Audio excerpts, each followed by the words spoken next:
Muito boa noite, meus irmãos e irmãs. Quero saudar a todos na graça e na paz de Jesus. Nós vamos dar início ao nosso culto deste domingo à noite. Peço que você abra o seu coração, tenha um coração agradecido, disposto a obedecer ao Senhor. Esse é um momento, um período para nós passarmos em família, cultuando e adorando ao nosso Deus. Eu quero convidar você desde já a abrir sua Bíblia, conforme indicado na nossa liturgia, no livro do Apocalipse, no capítulo de número 15, e eu lerei os versos de 2 até 4. Livro do Apocalipse, capítulo 15, de 2 a 4. Essa é a nossa primeira leitura, um convite para nós adorarmos a Deus. Diz assim o texto bíblico: Vi como que um mar de vidro, mesclado de fogo, e os vencedores da besta, da sua imagem e do número do seu nome, se achavam em pé no mar de vidro, tendo harpas de Deus. E entoavam o cântico de Moisés, servo de Deus, e o cântico do Cordeiro, dizendo: Grandes e admiráveis são as tuas obras, Senhor Deus Todo-Poderoso. Justos e verdadeiros são os teus caminhos, ó Rei das nações. Quem não temerá e não glorificará o teu nome, ó Senhor? Pois só tu és santo. Por isso, todas as nações virão e adorarão diante de ti, porque os teus atos de justiça se fizeram manifestos. Nós vamos entoar nesse momento o cântico, o hino de número 14 do Novo Cântico.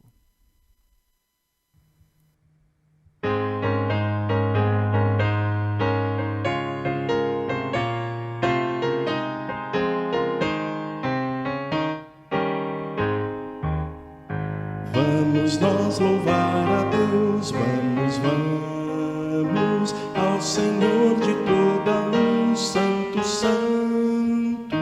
Cantem, louvem lá nos céus, nosso Deus e Rei Jesus. Exaltado seja Deus, Santo, Santo. Exaltado seja nosso Deus e Pai, exaltado sempre o exaltai. Cantem, louvem lá nos céus, nosso Deus e Rei Jesus. Exaltado seja Deus, Santo, Santo. Nosso Deus eterno Pai, Santo, Santo. Deu-nos bênçãos por Jesus. Vede, vede, ao Senhor glorificai, vós os salvos pela cruz. Sim, conosco glória dai, vinde, vinde. Exaltado seja nosso Deus e Pai, exaltado para sempre o exaltai. Cantem, louvem lá nos céus, nosso Deus e Rei Jesus. Exaltado seja Deus, Santo, Santo. Exaltemos nosso Deus, Santo, Santo. Exaltemos com fervor hoje, hoje. Tributemos todos nós hinos santos de louvor. Sim, louvor em alta voz hoje, hoje. Exaltado seja nosso Deus e Pai, exaltado para sempre o exaltai. Cantem, louvem lá nos céus, nosso Deus e Rei Jesus. Exaltado seja Deus, Santo, Santo.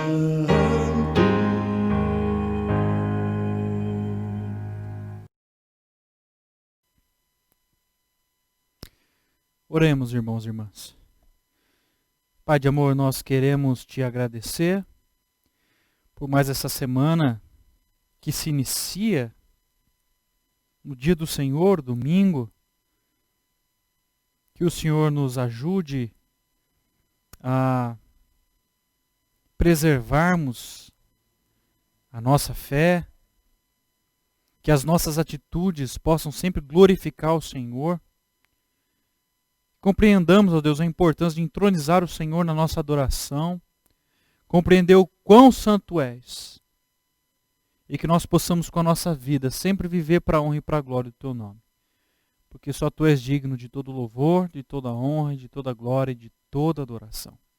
Nós louvamos e bendizemos o Teu nome e fazemos isso em nome de Jesus. Amém. A próxima leitura que nós faremos, agora no momento singular do culto, que é o momento de confessarmos os nossos pecados diante de Deus, tendo plena certeza do perdão. Gostaria de ler o Salmo de número 32. Lerei apenas os versos de 1 a 5. Salmos, número 32, versos de 1 a 5.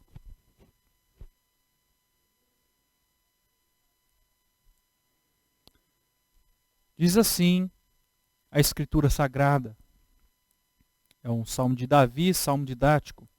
Bem-aventurado aquele cuja iniquidade é perdoada, cujo pecado é coberto. Bem-aventurado o homem a quem o Senhor não atribui iniquidade e em cujo espírito não há dolo. Enquanto calei os meus pecados, envelheceram os meus ossos, os meus constantes gemidos todo dia. Porque a tua mão pesava dia e noite sobre mim, e o meu vigor se tornou em sequidão de estio. Confessei-te o meu pecado, e a minha iniquidade não mais ocultei. Disse, confessarei ao Senhor as minhas transgressões, e tu perdoaste a iniquidade do meu pecado. Esse é um momento de contrição, de confissão de pecados, e eu quero convidar você a fechar os seus olhos, e nós vamos ter um momento, um instante de oração, de confissão de pecados. Feche os seus olhos e ore a Deus pedindo perdão pelos pecados. Oremos. Pai bendito, nós nos prostramos diante do Senhor, que é o autor e consumador da nossa fé. Sabemos que sozinhos, ó Deus, nós não podemos caminhar. Na nossa própria força, ó Deus, nós somos pessoas falíveis, pequenas, e nós carecemos do Senhor. Carecemos do Senhor, ó Deus, para ter os nossos pecados perdoados. Porque nós, por nós mesmos, os nossos sacrifícios, as nossas ofertas, não podem perdoar pecados. Mas na cruz do Calvário o Senhor bradou. Na cruz do Calvário o Senhor verteu o precioso sangue. E hoje, ó Deus, estamos diante de Ti, plenamente justificados pelo sangue de Cristo Jesus. De maneira tal que o Senhor, ao olhar para nós, contempla a grande obra redentiva de Cristo na cruz do Calvário. E nós, por ela, por essa grande obra redentora, podemos dizer em alto e bom som, obrigado, Senhor, porque de fato nós somos perdoados. Nós oramos agradecidos nessa certeza de que temos em Cristo Jesus o perdão dos pecados e somos justificados plenamente de todos eles. Te louvamos, te adoramos e fazemos essa oração em nome de Jesus. Amém. Nesse momento nós vamos cantar alguns cânticos espirituais. Eu quero convidar você a fazer isso com muita alegria, tendo plena certeza do cuidado do Senhor sobre a nossa vida. Cantemos alguns cânticos de louvor ao Senhor nosso Deus.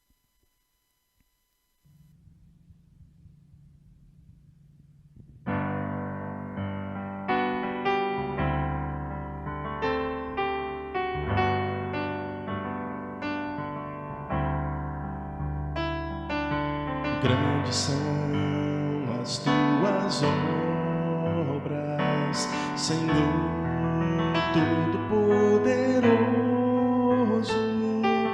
Justos e verdadeiros são os teus caminhos.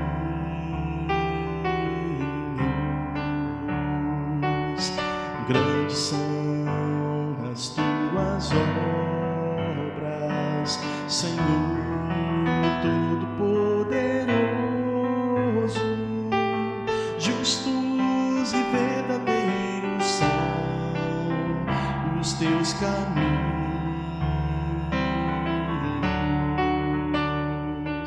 Ó Rei das nações, quem não temerá?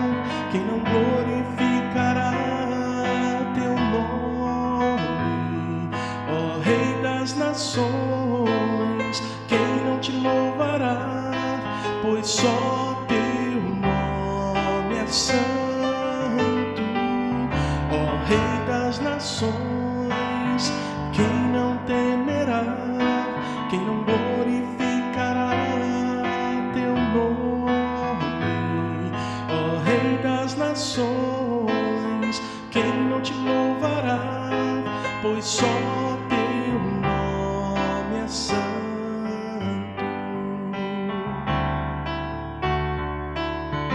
Todas as nações virão e adorarão diante de ti, pois os teus atos de justiça se fizeram manifestos.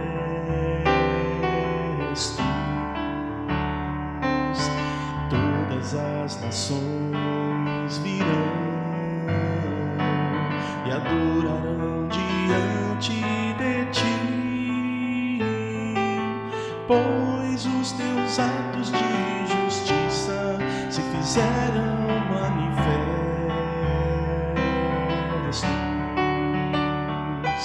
Ó Rei das nações, quem não temerá? Quem não glorificará teu nome? Ó Rei das nações, quem não te louvará? Pois só teu nome é santo, ó Rei das nações, quem não temerá? Quem não glorificará teu nome? Ó Rei das nações, quem não te louvará? Pois só teu nome é santo.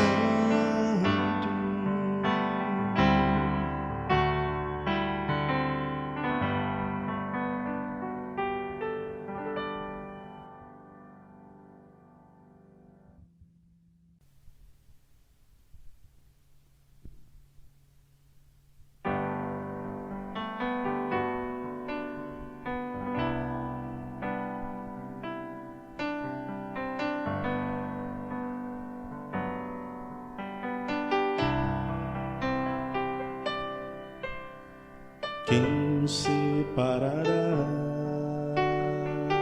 do amor de Cristo?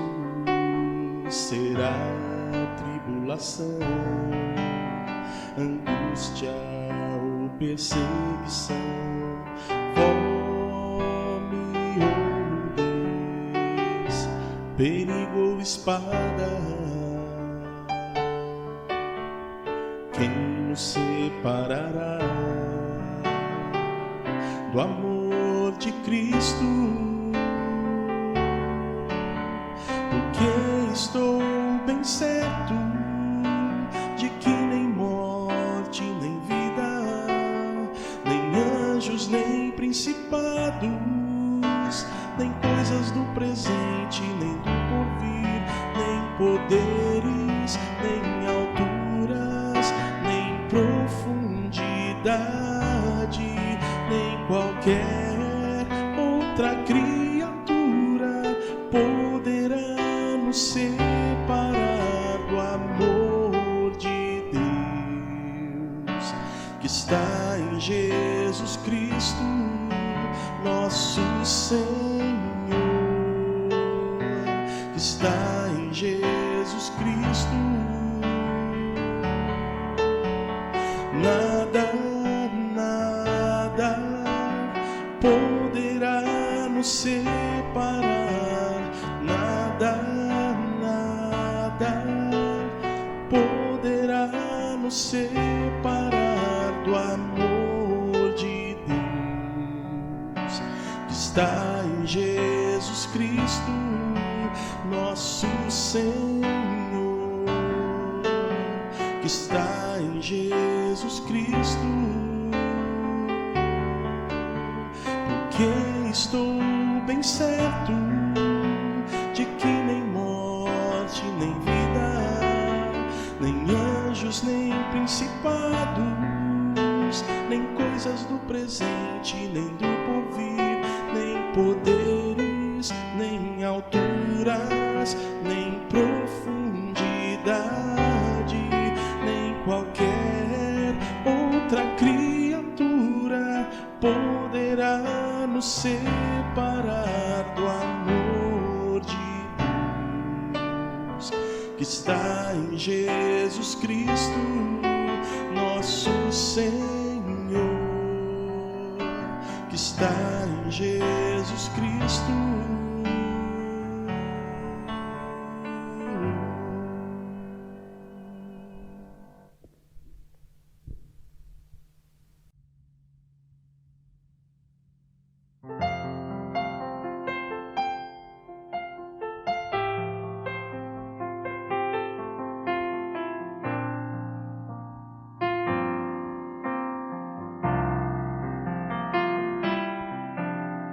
Seja engrandecido, ó Deus da minha vida, Tu és o Deus da minha salvação.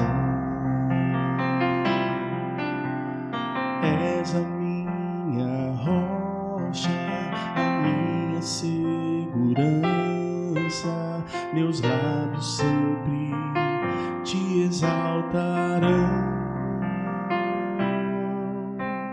Seja engrandecido, ó Deus da minha vida, Tu és o Deus da minha salvação.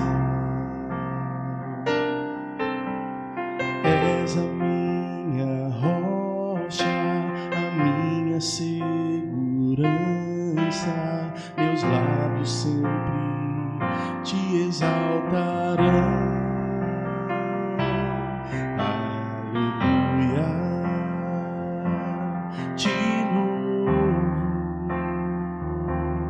Pois sei, sobre todos é Senhor. Aleluia, te louvo, pois sei, sobre todos é Senhor.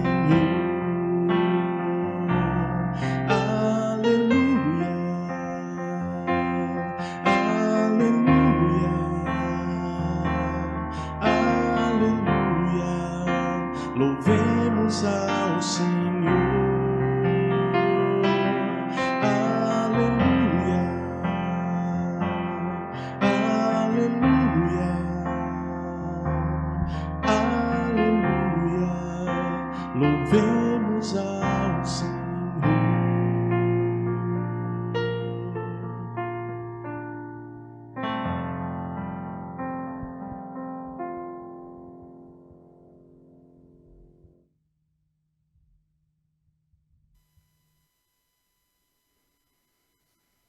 Muito bem, meus irmãos e minhas irmãs, nós vamos dar continuidade à nossa exposição na carta do apóstolo Pedro, na primeira carta. Então eu quero convidar você a abrir a sua Bíblia, lá na primeira carta de Pedro, no capítulo 3. Eu lerei os versos de 8 a 22. Peço que você preste atenção nesse texto. É uma leitura muito interessante. É um texto que nos ensina muitas coisas, mas em certos pontos ele parece ser difícil, mas cabe a nós nos debruçarmos sobre o texto bíblico para procurar entender o que o autor está querendo dizer. Então peço a você que preste atenção na leitura desse texto que eu farei nesse momento. 1 Pedro, capítulo 3, de 8 a 22. Diz assim: Finalmente, sede todos de igual ânimo, compadecidos, fraternalmente amigos, misericordiosos, humildes, não pagando mal por mal ou injúria por injúria. Antes, pelo contrário, bendizendo, pois para isto mesmo fostes chamados a fim de receberdes bênçãos por herança. Pois quem quer amar a vida e ver dias felizes, refreia a língua do mal e evite os seus lábios, que os seus lábios falem dolosamente. Aparte-se do mal, pratique o que é bom, busque a paz empenhe-se por alcançá-la. Porque os olhos do Senhor repousam sobre os justos, e os seus ouvidos estão abertos às suas súplicas. Mas o rosto do Senhor está contra aqueles que praticam males. Ora, quem é que vos há de maltratar se fordes zelosos do que é bom? Mas ainda que venhais a sofrer por causa da justiça, bem-aventurados sois. Não vos amedronteis, portanto, com as suas ameaças, nem fiqueis alarmados. Antes, santificai a Cristo como Senhor em vosso coração, estando sempre preparados para responder a todo aquele que vos pedir a razão da esperança que há em vós. Fazendo-o, todavia, com mansidão e temor, com boa consciência, de modo que naquilo em que falam contra vós outros, fiquem envergonhados os que difamam o vosso bom procedimento em Cristo. Porque, se for da vontade de Deus, é melhor que sofrais por praticardes o que é bom do que praticando o mal.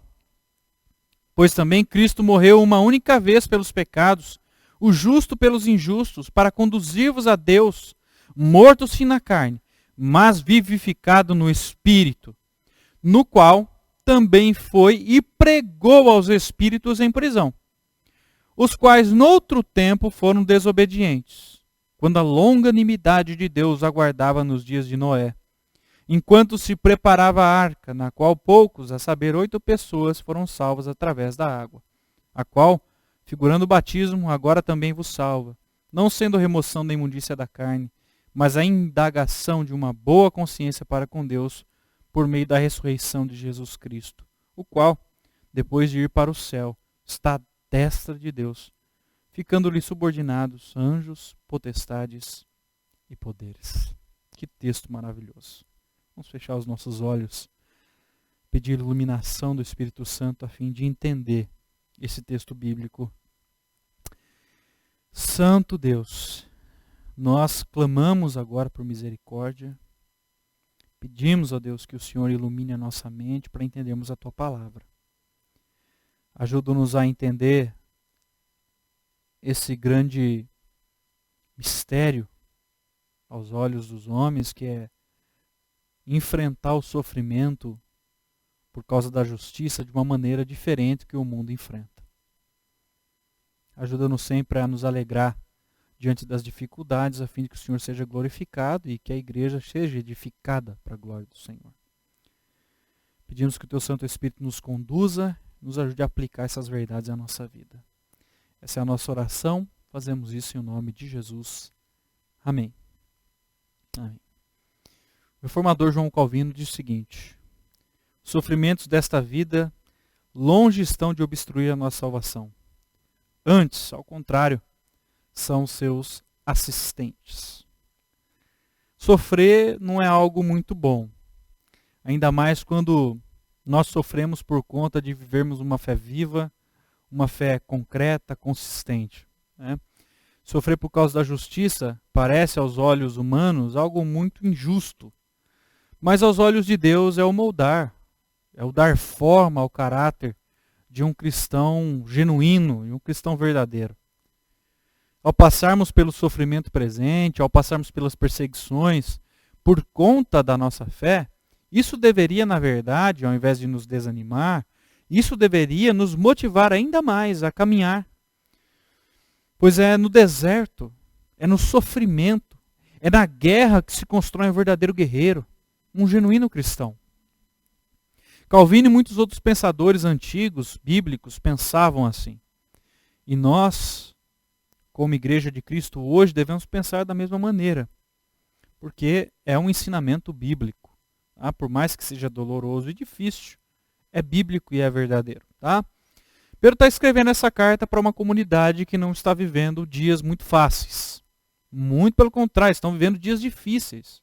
Eles estão sendo perseguidos por conta de sua fé.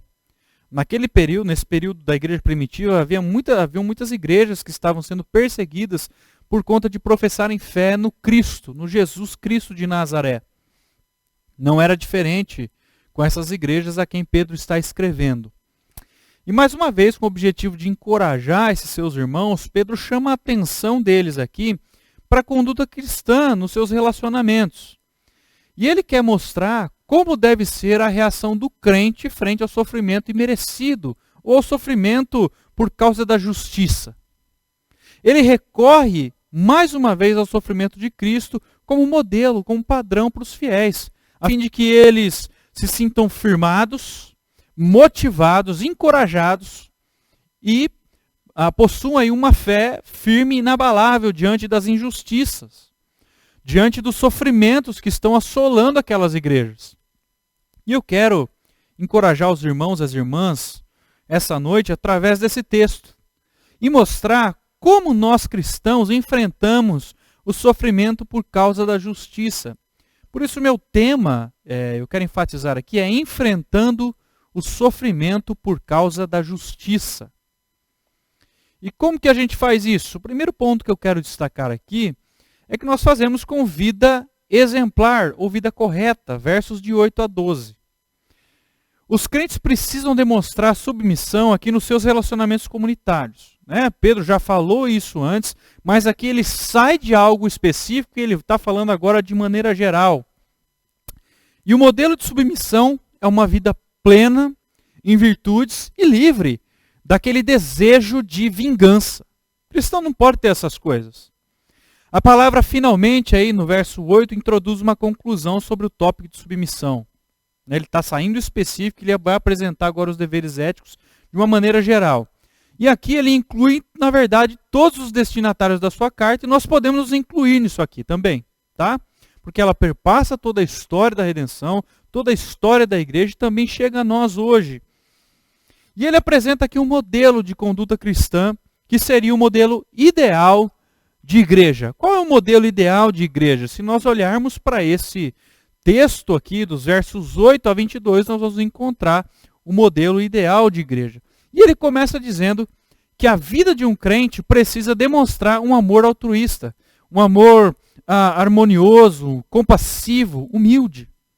E aí ele descreve uma série de coisas que aqueles irmãos precisavam fazer e que nós também devemos fazer. Ele começa dizendo, sede todos de igual ânimo. Ele já começa aqui no grego, na verdade, pedindo para que as pessoas pensem da mesma maneira ou tenham a mesma mente. Ele pede aqui a unidade nas atitudes espirituais, e essa unidade de pensamento ela vai dissipar toda a divisão no meio do povo de Deus. Os cristãos devem ter a mente de Cristo a fim de fazer a diferença, a fim de serem movidos pelo Espírito Santo, a fim de serem movidos pela palavra de Deus. Por isso precisamos todos pensar da mesma maneira. Isso não significa que não tem irmãos que pensam diferentemente da gente. Mas aqueles que buscam a unidade e procuram ter a mente de Cristo, vão procurar chegar a um consenso a fim de que isso, na verdade, ao invés de impedir, avance, faça com que o evangelho avance no meio da sociedade. Ele diz aí que devem ser compadecidos, pessoas cheias de simpatia, irmãos e irmãs que precisam ser pessoas de prontidão para ajudar. Unir-se a pessoas na tristeza ou na alegria. Nós sabemos que no meio da igreja há irmãos que têm esses dons, né? O dom de ajuda, de auxiliar, né? De misericórdia, mas nós sabemos que é uma parte muito pequena dentro da membresia, da amplitude que isso poderia ter. Se tivéssemos mais pessoas compassivas, misericordiosas. Eles aí fraternalmente amigos. Sabe aquela amizade de irmão para irmão? Aquele amor não fingido, não falso. É esse amor que nós devemos ter. Misericordiosos. Isso aqui é uma virtude cristã que precisa ser preservada. Exercer misericórdia, compaixão pelo outro. É aquele sentimento altruísta de se colocar na posição do outro, principalmente quando os nossos irmãos estão passando por dificuldades. Como falta isso na igreja, irmãos? Temos poucas pessoas que têm esse coração disposto a obedecer, disposto a se colocar no lugar do outro, a entrar na miséria. A misericórdia tem esse sentido, né? Entrar na miséria do outro e ajudar. Aí ele diz humildes. E Jesus nos deu aí o maior exemplo de humildade. que foi o de servir. Então, se você quer ser uma pessoa humilde, você precisa aprender a servir. Tá? Essas são virtudes cristãs descritas por Pedro que devem refletir aqui a glória de Deus ao mundo através da igreja. Por isso que a gente tem que seguir o exemplo de Cristo. Em seguida, ele mostra que a vida de um cristão não deve ser marcada aqui por uma índole vingativa. Muito pelo contrário. A vida de um cristão tem de ser marcada por uma marca imprescindível, por uma marca inegociável que é o perdão. Por isso que o amor cristão deve ser demonstrado até mesmo com aquelas pessoas que nos ofendem, pessoas que falam mal da gente, pessoas que na frente são suas amigas, mas por trás te dão a facada nas costas. Aí Pedro vai dizer assim, não devemos pagar o mal por mal ou injúrias por injúrias. No ideal de igreja cristã, não há lugar para vingança, mas há lugar para o perdão. O perdão toma todo o espaço, dissipa todo o desejo de vingança. Sabe aquela pessoa que se diz cristã, mas quando ela recebe algo ruim de alguém, ela logo pensa, sua mente maquiavélica começa a matutar ali como ela vai poder se vingar daquela pessoa. Infelizmente existem pessoas assim dentro da igreja. Pessoas que usam da ferramenta do mal para combater o mal. E deveria ser ao contrário. Se o teu inimigo te pedir água, dá de beber. Se ele tiver fome, dá de comer a ele. Porque se você fizer isso, você vai amontoar brasas de fogo sobre a sua cabeça. Não te deixes vencer do mal, mas vença o mal com o bem. Nós somos ensinados pelas Escrituras que nós devemos amar os nossos inimigos e orar por aqueles que nos perseguem. Jesus nos ensinou isso no Sermão da Montanha. E Pedro diz que se nós bendissermos aqueles que nos maltratam, aqueles que nos ofendem, nós seremos abençoados por Deus.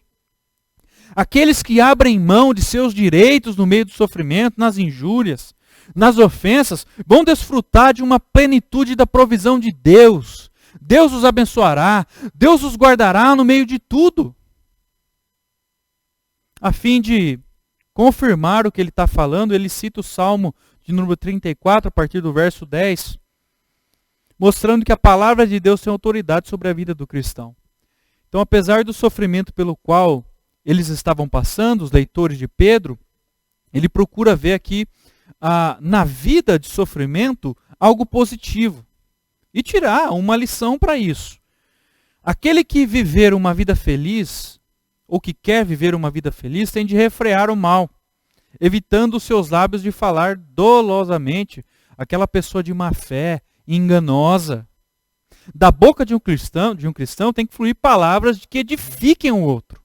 Palavras de esperança, palavras de salvação.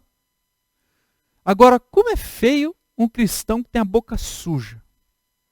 Um cristão que só sabe ficar contando piadinha imunda, maliciosa. Se nós colocássemos em prática o que a gente aprende, irmãos, tenho plena certeza que nós seríamos muito mais abençoados do que somos. Dessemos bom testemunho, dos nossos lábios só saíssem palavras de fé, de esperança, de salvação. Que bom que isso seria para o Evangelho, progresso do Evangelho, evangelização.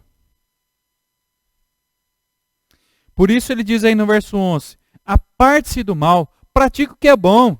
Acima ele está falando de palavras e aqui ele está falando de atitudes. São duas coisas que têm que andar juntas. Né? As nossas palavras e as nossas ações, elas têm de caminhar no mesmo trilho. E é o trilho da obediência. As nossas atitudes devem refletir o caráter santo de Deus em tudo. O que a gente fizer, a gente tem que fazer para a honra e para a glória do Senhor. Por quê? Porque o texto diz, os olhos do Senhor repousam sobre os justos. Deus sabe. Ele vê, Ele conhece aqueles que são seus, aquelas pessoas que vivem uma vida correta. Mas Ele também sabe daqueles que praticam iniquidade, que vivem como se Ele não existisse. Por isso Ele diz, mas o rosto do Senhor está contra aqueles que praticam os males. Irmãos, nada escapa da vista do Senhor. Não há nada encoberto que não venha à luz. Ele sabe de todas as coisas. Ele pagará a cada um que lhe é devido. Irmãos e irmãs, a nossa vida, mesmo em meio ao sofrimento, precisa ser de uma correta conduta para com aqueles que estão fora. Lembre-se, você é um agente do Senhor aí fora. Você precisa viver uma vida exemplar. Precisamos pensar concordemente. Precisamos ter a mesma visão, o mesmo alvo, o mesmo foco, que é anunciar o evangelho do reino, ser misericordiosos, humildes, ter amor altruísta, se colocar no lugar do outro. Se te fizerem o mal, pague com o bem. Ah, como isso é difícil, pastor? Aquele fulano lá me fez o mal, não é possível, eu não consigo. Jesus nos ensina. Quantas vezes deves perdoar? 70 vezes 7. Ou seja, quantas vezes chegarem a você e pedirem perdão, ou te fizerem o mal, você precisa ter um coração perdoador. Um coração perdoador. Só assim nós vamos viver o ideal de igreja cristã bíblica. Segundo ponto, como enfrentamos o sofrimento por causa da justiça? Com o testemunho cristão, versos 13 a 17. A reação do crente ao sofrimento por Cristo deveria ser aqui positiva à luz daquilo que Deus nos dá. À luz daquilo que Deus produz por meio das provações, das tentações na vida das pessoas que são compromissadas com Ele. A expectativa do crente no meio do sofrimento injusto é que Deus dê a ele as oportunidades para testemunhar a Cristo. Então a expectativa dele em meio aos maus tratos, pela prática das virtudes cristãs, é que mesmo sendo injustificadas, elas não são inúteis para o crente. Mesmo passando por todo tipo de mal que a gente possa passar, Deus transforma essa situação em algo bom, em algo oportuno. E a oportunidade é sempre a mesma, é para a pregação do Evangelho. Pedro apresenta aqui o objetivo de fazer bom, aquilo que é bom, mesmo estando em meio ao sofrimento. Deus está sempre ao lado do cristão a fim de dar a força necessária para ele suportar, tá? E ele faz uma pergunta retórica no verso 13, esperando que a resposta do interlocutor seja na mesma hora dada no momento em que ele leu a carta. Ora, quem é que vos há de maltratar se você for zeloso naquilo que é bom? Ninguém. Isso é uma resposta objetiva. Isso não significa que os leitores não passariam por sofrimentos físicos, não sofreriam danos materiais.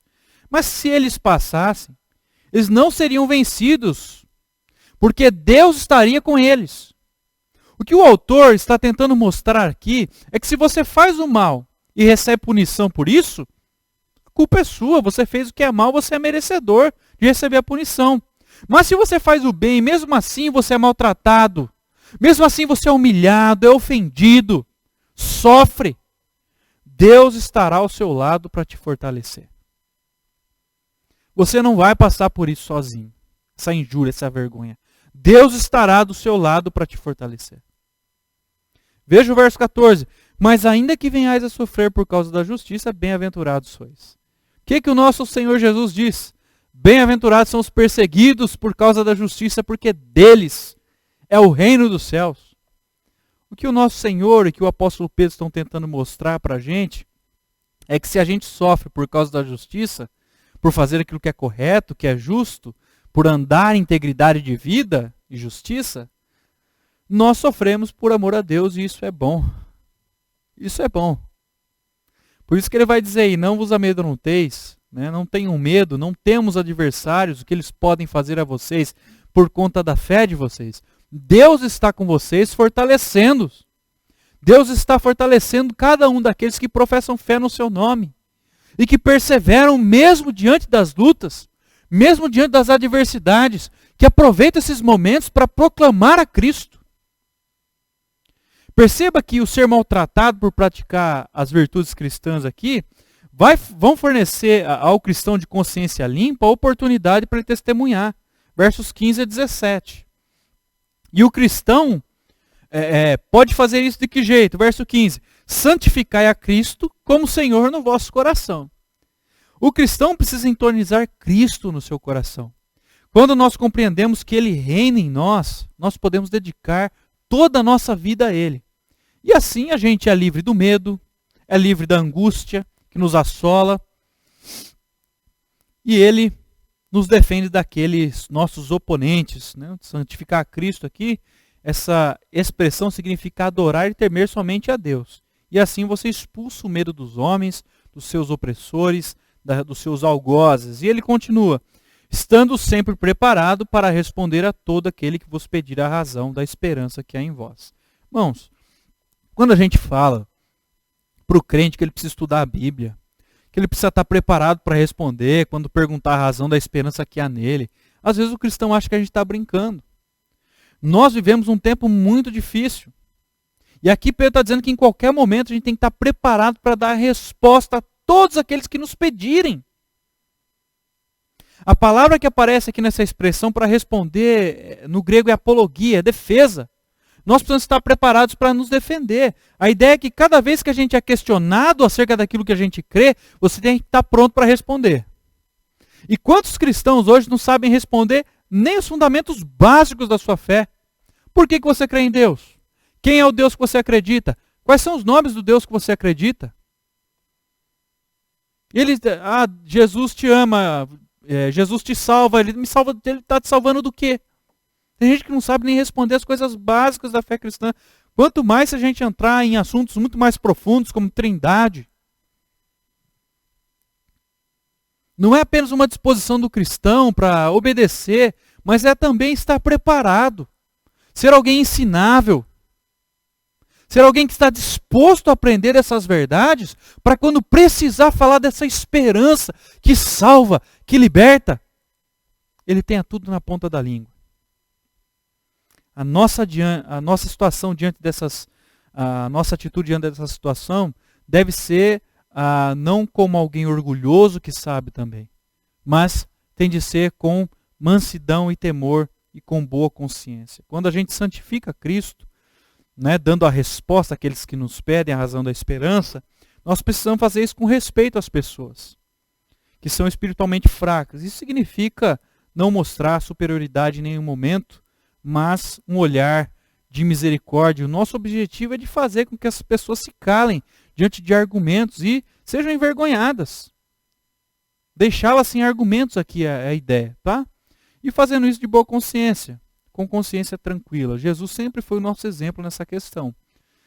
Jesus, quando ele dava aquelas respostas aos fariseus, aqueles que vinham lhe questionar, ele nunca fazia para humilhá-las, no sentido de mostrar que ele era superior a elas. Muito pelo contrário, Jesus queria abrir os olhos deles, porque eles estavam cegos.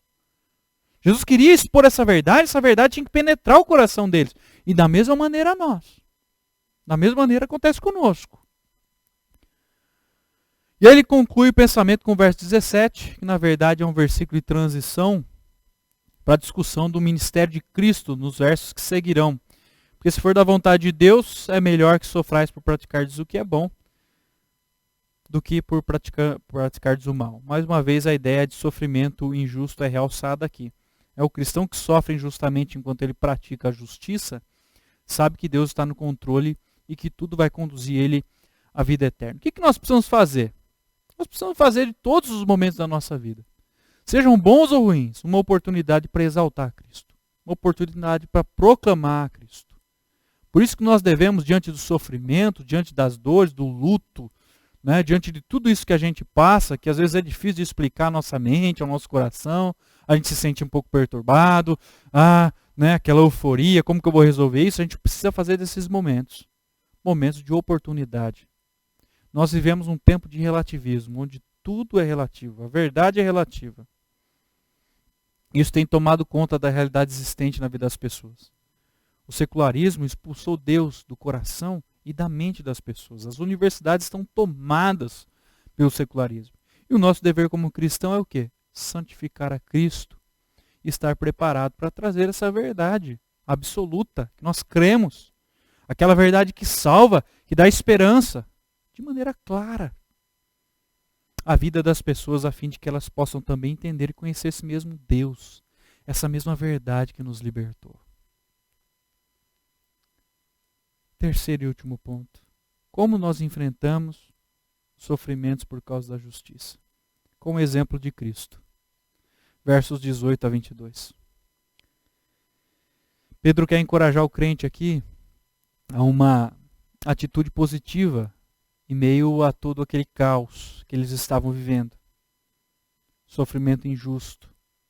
E que esse sofrimento que não é justificado, foi o contexto no qual Deus realizou a sua obra redentora. E ele fala de méritos de sofrer por causa de fazer o bem, usando aqui o exemplo de Cristo. Veja aí o verso 18. Cristo morreu uma única vez pelos pecados. Isso significa que Cristo morreu pelos pecados de uma vez por todas, para nos livrar. Não há mais necessidade de se fazer sacrifício com animais, verter sangue. Não há mais necessidade disso. Cristo cumpriu plenamente o sacrifício na cruz do Calvário, cumprindo aí toda a justiça de Deus. Ele diz assim, o justo pelos injustos. Cristo sendo justo, ou seja, sem pecado, tomou sobre si os pecados, nossos pecados, o pecado do seu povo, que é um povo injusto, e sofreu em seu lugar, se ofereceu como um sacrifício vivo, perfeito, santo e agradável a Deus. E ele prossegue dizendo, morto sim na carne, mas vivificado no Espírito. Pedro contrasta aqui dois estados da natureza de Cristo. Primeiro ele fala de um estado de humilhação e de limitação, quando ele se refere ao morto sim na carne, e o outro estado é o de exaltação, em que ele esteve antes da sua encarnação, o estado de não limitação e de poder. A palavra carne se refere à natureza humana de Cristo. É claro que Pedro está se referindo aqui ou provando que Cristo de fato tinha um corpo, né? Está provando a corporeidade de Cristo, que de fato foi sepultado, né? Quando ele morreu, ele saiu desse estado de fraqueza e limitação. E aí ele diz assim, vivificado no Espírito. Significa que antes de encarnar-se, Jesus vivia um estado de poder e não limitação.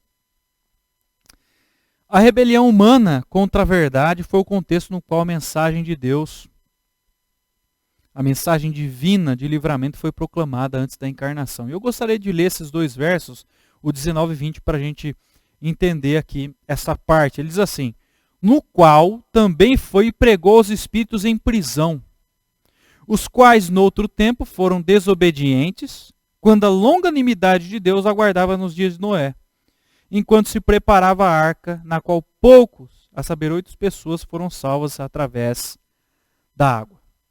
Era um contexto de sofrimento. Eu preciso que você observe a cena aqui para a gente entender o contexto.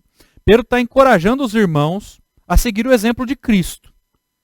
Sofrimento nesse estado seu de limitação, né? Encarnado, pregando a justiça e depois sendo exaltado. Aí depois ele cita Noé, 120 anos de sofrimento. O próprio Pedro vai dizer que Noé era um pregador da justiça. E depois o que aconteceu? Livramento, na arca, estado de exaltação. As pessoas a quem Pedro está escrevendo estão sofrendo por causa da justiça. Logo, né, eles serão também, aí terão um estado de exaltação. Esse é um dos textos mais mal interpretados no meio evangélico e difíceis. Tá? Temos que dizer que, de fato, ele é um texto difícil. Alguns acreditam que Cristo tenha descido aqui ao inferno e pregado aos espíritos em prisão, que eram pessoas aqui, a divergências, né? Alguns acreditam que são pessoas que morreram naquele tempo da lei, né? Lá no Antigo Testamento, eles dizem que não havia graça, morreram lá no tempo da lei, não tiveram a oportunidade de viver, de conhecer a Cristo aqui no tempo da graça. Então Cristo vai lá ao inferno e prega para eles a sua vitória, né? E há alguns aí que brincam até com isso, de que houve uma conversão em massa, né? Porque afinal de contas você está no inferno, Jesus vai lá e prega, há um arrependimento, né? Todo mundo querendo sair do inferno, né? Outros acreditam que sejam os anjos caídos de Gênesis 6, né? Que são aqueles anjos, né? Os filhos de Deus que se envolvem com as filhas dos homens e ali eles caem, né? O seu estado é um estado de queda. Então há divergências aqui quanto quem são, né, esses espíritos em prisão. No entanto, são afirmações difíceis, tá? Talvez a confusão maior desse texto se dê por conta daquela cláusula do credo apostólico, os irmãos e as irmãs devem se lembrar, e do desceu ao Hades. No grego, significa que desceu à sepultura, ao lugar dos mortos. Né? Quando traduziram para o latim, eles traduziram descendit ad inferna, né? Ou desceu ao inferno. Isso gerou uma confusão enorme entre os cristãos, uma confusão enorme na história da igreja com relação a esse texto. Entendeu-se que Cristo desceu ao inferno E em espírito ele pregou os espíritos em prisão. Mas na verdade o que o credo apostólico estava tentando afirmar aqui era a corporeidade de Cristo. Ele estava dizendo, olha, Cristo de fato tem um corpo, porque ele foi sepultado. Era isso que eles estavam defendendo. Naquela época havia algumas heresias que estavam dizendo que Cristo não tinha corpo. Docetismo, gnosticismo. E o credo apostólico vai, não, ele desceu à sepultura. Ele foi sepultado, o corpo dele estava lá na sepultura. É isso que o credo apostólico está afirmando. Mas aí ficou aquela pergunta, Jesus foi pregar aos espíritos que estavam em prisão no inferno? A resposta que nós temos é não. Não há evidências textuais para se provar isso. Em nenhum lugar na Bíblia ou na Escritura você vai encontrar Cristo pregando ou antes ou depois da sua ressurreição no inferno. Isso está fora de cogitação. E a interpretação que eu sigo aqui para esse texto, tá? Embora tenham outros pregadores que pensem diferente de mim, outros comentaristas que pensam diferentes, eu fico aqui com a interpretação de João Calvino e alguns outros pensadores também do nosso tempo, embora eu entenda que há algumas dificuldades textuais, tá? Há muita discussão dos comentaristas, você pega a divergência entre eles. Mas eu fico aqui com a interpretação de que esses espíritos em prisão são seres humanos, que em um outro tempo, que tempo é esse? É o tempo de Noé. Eles foram desobedientes. E o que isso significa? Significa que quando Noé estava lá no seu tempo, pregando a justiça, porque ele é um pregador da justiça, Pedro vai dizer isso, Noé é um pregador da justiça. Enquanto ele estava pregando, Cristo, não encarnado ainda, estava pregando em espírito, através da vida de Noé, a esses homens desobedientes. Esses são os espíritos em prisão. Aí você diria, mas não há na Bíblia nenhum versículo que afirme, ou a Bíblia chamando os homens que estão vivos de espíritos em prisão. Esses homens, esses espíritos em prisão, são homens no tempo de Noé, cujos seus espíritos hoje, quando Pedro está escrevendo a carta, estão em prisão. Veja bem, Noé está pregando, e Cristo está pregando através dele a justiça. Aqueles homens desobedientes, cujos seus espíritos estão em prisão hoje. É isso que Pedro está querendo dizer, com espíritos em prisão. Esse é, ao meu ver, o melhor entendimento acerca desse texto. Mas o que Pedro está querendo mostrar? Que assim como Cristo sofreu injustamente em sua geração, Noé também passou pelo mesmo problema na geração dele, e os seus leitores também estavam sofrendo por conta da justiça, e logo eles passariam então para o estado de exaltação. Veja, isso aqui é um encorajamento para o cristão, a fim de que ele não desanime.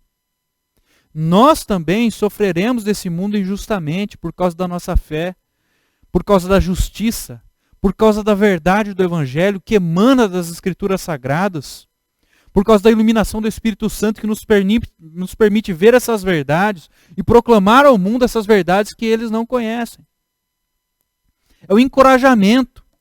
Essa é a nossa esperança, é isso que enche o nosso coração de esperança. Seguir o exemplo do nosso Mestre e mesmo em meio ao sofrimento, não desanimar, entendendo que em breve nós estaremos plenamente com o Senhor.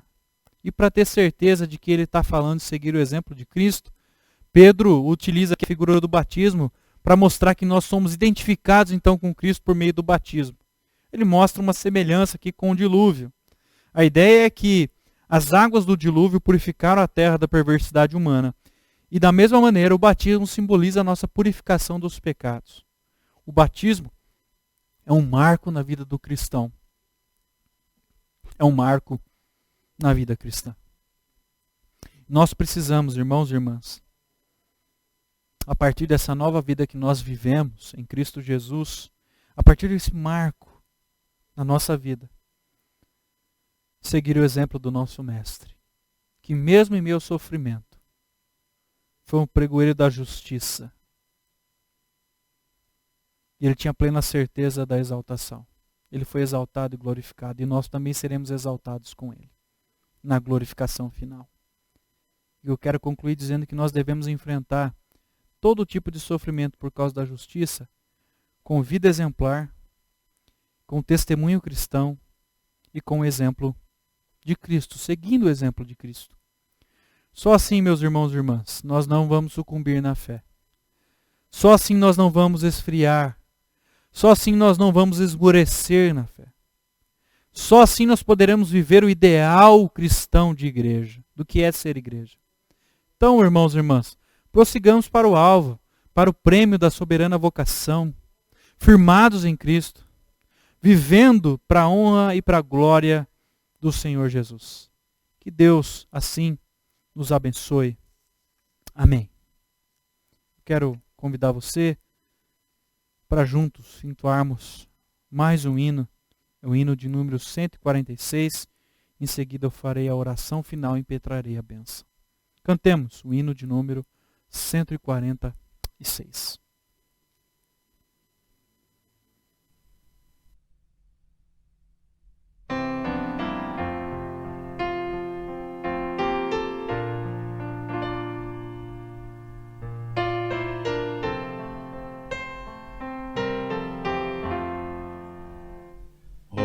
Preciosa e rica promessa de Jesus Cristo, celeste Rei, ao que confia na sua graça, diz Ele: nunca te deixarei.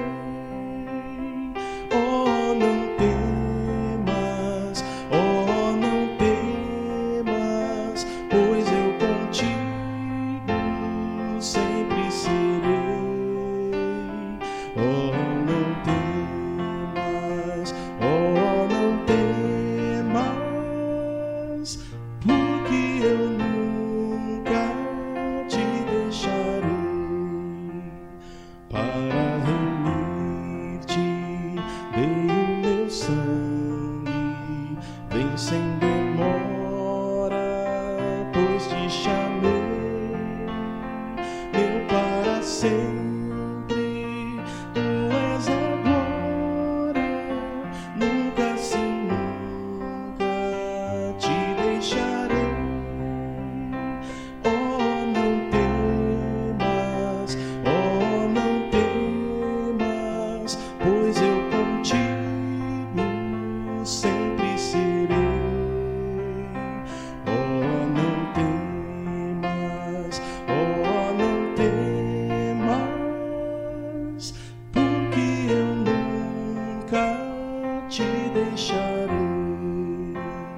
Ainda que indigno foste escolhido, jamais vaciles, porque eu te amei. Quem dos meus braços pode arrancar-te? Seguro sempre te guardarei. Oh, não temas, oh, não temas, pois eu contigo sempre serei. Oh, não temas, oh, não temas, porque eu nunca te deixarei.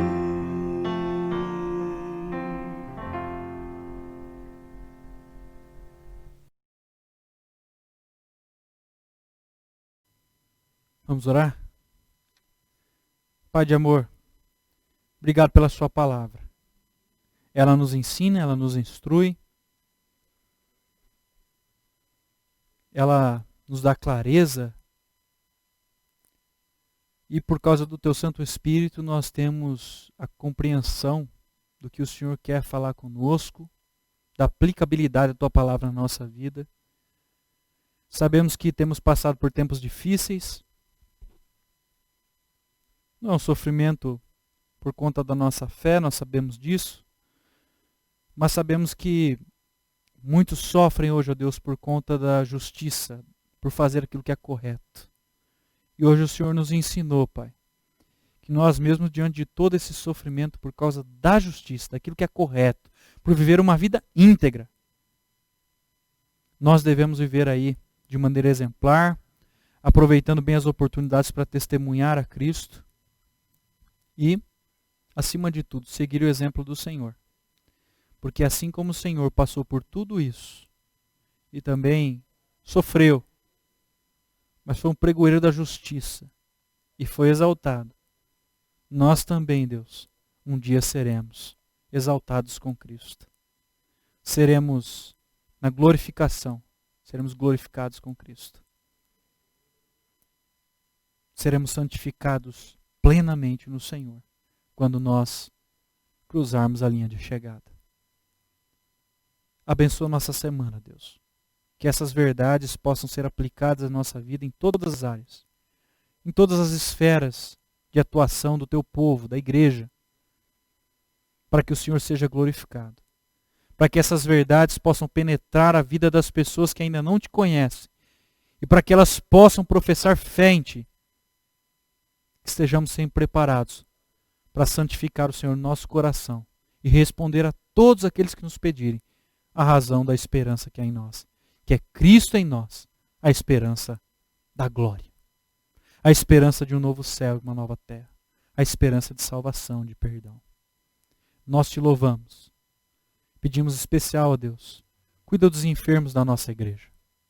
Tantos são os familiares que estão sofrendo por conta de enfermidade, têm os seus entes queridos no hospital internado. Nos lembramos das famílias enlutadas, Pai, tem misericórdia. Consola, Pai. Dá-nos uma semana de esperança, de fé, de força, de amor, de perdão, de serviço, para a honra e para a glória do Teu nome. Essa é a nossa oração. Fazemos isso em nome de Jesus. Amém. Receber a bênção, irmãos e irmãs, que o amor de Deus, nosso eterno e bom Pai, que a graça e a paz do nosso Senhor e Salvador Jesus Cristo, que as consolações e a comunhão do Santo Espírito de Deus estejam com todos vocês, irmãos e irmãs, hoje e para todos sempre. Amém e amém.